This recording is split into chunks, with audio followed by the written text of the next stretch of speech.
जो कहानी मैं आपको बताने जा रही हूँ उसे सुनने के बाद शायद आपको लोगों पर से विश्वास उठ जाएगा।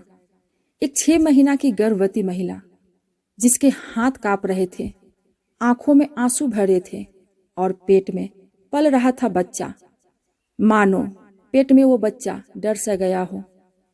आधी रात को उसे घर से बाहर धक्के देकर निकाल दिया गया था। 6 महीने की गर्भवती महिला को, हाँ 6 महीने की गर्भवती महिला को। लेकिन वजह क्या थी?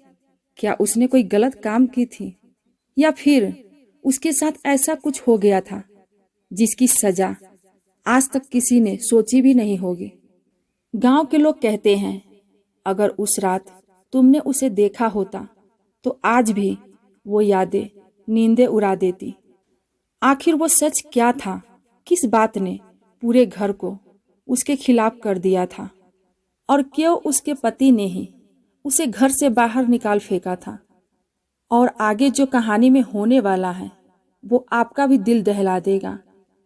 तो कहानी एक छोटे से गांव का है जहां रिश्ते अक्सर दिखावे में हंसते हैं और दिल में जलते भी हैं।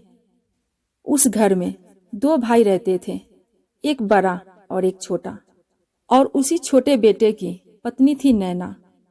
उन दोनों ने एक दूसरे से प्यार करके शादी की थी और बड़े सम्मान के साथ उसके पति ने अपने घर लाया था। नैना गरीब घर की लड़की थी, मायके वालों के पास देने के लिए कुछ भी नहीं था, लेकिन उसके पास बहुत बड़ा दिल था, सच्चा दिल। नैना काम में इतनी होशियार थी कि सुबह उठते ही पूरे घर को संभाल लेती थी। मंदिर साफ करना, बर्तन साफ करना, खाना तैयार करना, और इतना सब कुछ करने के बावजूद भी उसकी सास के चेहरे पर कभी मुस्कान नहीं आती थी, क्योंकि सास की असली पसंद थी बड़ी बहू, घर की लाडली, पैसों वाली, सबकी चहेती। बस एक कमी थी, माँ बनने की किस्मत नहीं थी। लेकिन नैना वो तो सबकी सुनती थी, सबका करती थी, सिर्फ इसलिए क्योंकि वो इस घर को अपना समझती थी। एक दिन नैना ने अपने पुराने स्कूल के साथी से बात कर रही थी। बस हालचाल पूछा और वही सामान्य बातें। लेकिन सास ने ये देख लिया और उसी पल उसके दिमाग में एक जहर जैसा ख्याल आया। यही मौका है नैना को घर से निकालने का। और वो भागते हुए छोटे बेटे के पास गई और बोली, देखो बेटा, तुम्हारी बीवी किसी मर्द से छुपकर बात कर रही थी, और सुनो, हो सकता है कि जो बच्चा अपने पेट में लेकर घूम रही है वो तुम्हारा न हो। ये बातें सुनकर बेटे का दिमाग घूम गया। माँ ने इतने विश्वास से बात कही थी कि उसे शक हो गया। और उसी रात नैना खाना परोस रही थी, तभी उसके पति ने बिना देखे, बिना पूछे, बिना सोचे पूरे घर के सामने चिल्लाकर कहा, निकल जाओ मेरे घर से। तुम इस बच्चे को लेकर कहीं दूर चली जाओ, इस घर में तुम्हारा कोई जगह नहीं है।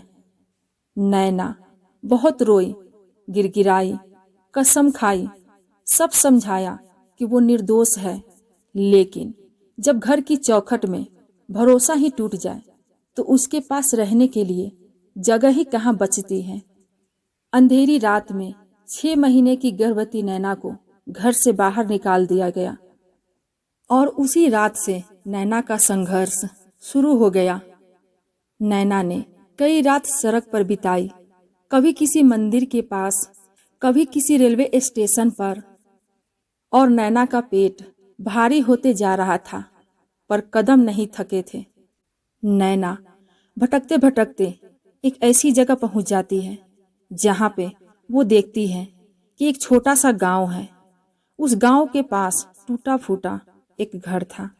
उस घर के पास जाकर नैना देखी कि उसी घर में एक बूढ़ी दादी माँ रहती थी।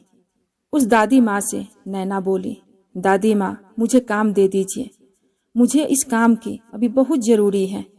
दादी माँ बोली, इस हाल में तुम ऐसे क्यों भटक रही हो? देखने में तो अच्छी घर की लगती हो। नैना रो पड़ी और उस दादी माँ से अपनी पूरी कहानी बता दी और दादी माँ उसे गले लगाकर बोली, आज से तुम ही मेरी बेटी हो, हम सब साथ रहेंगे।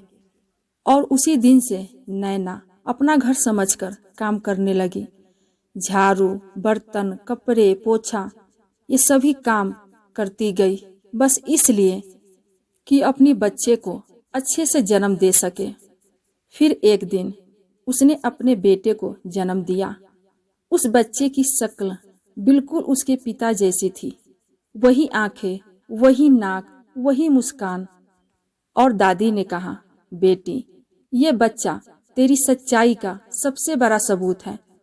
और नैना ने बिना किसी से शिकायत किए अपने हालात स्वीकार कर लिए और अपने बच्चे को अपनी पूरी दुनिया बना लिया। इधर ससुराल में बड़ी बहू माँ नहीं बन पा रही थी। डॉक्टर ने साफ कह दिया, अब उम्मीद बहुत कम है।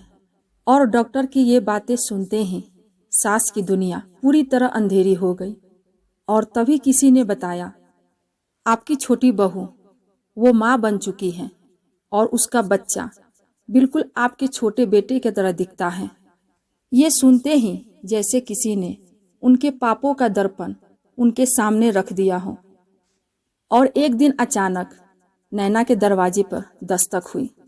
नैना बाहर आई और सामने वही लोग खड़े थे जिन्होंने उसे रात को घर से बाहर निकाल दिया था। सास रो रही थी, ससुर की आंखें शर्म से झुकी थी और उसका पति उसके सामने शर्म से नजर झुकाकर कह रहा था, नैना, मुझसे गलती हो गई। माँ ने जो कहा वो मैंने सच मान बैठा। तुमने जो सहा है वो मैं जिंदगी भर नहीं चुका पाऊंगा। अब मुझे माफ कर दो और घर चलो, हमारा घर तेरे बिना अधूरा है। नैना की आंखें नम थी क्योंकि उसे लोगों पर से भरोसा उठ चुका था, उसका दिल टूट चुका था। लेकिन फिर भी सब कुछ भुलाकर उसने धीरे से कहा, मैं लौट सकती हूँ, लेकिन भरोसा अगर एक बार टूट जाए तो फिर रिश्ता पहले जैसा नहीं होता। लेकिन दादी माँ ने मीरा के कंधे पर हाथ रखकर बोली, बेटी, कभी कभी दूसरों को मौका देना भी सबसे बड़ी बहादुरी का काम होती है।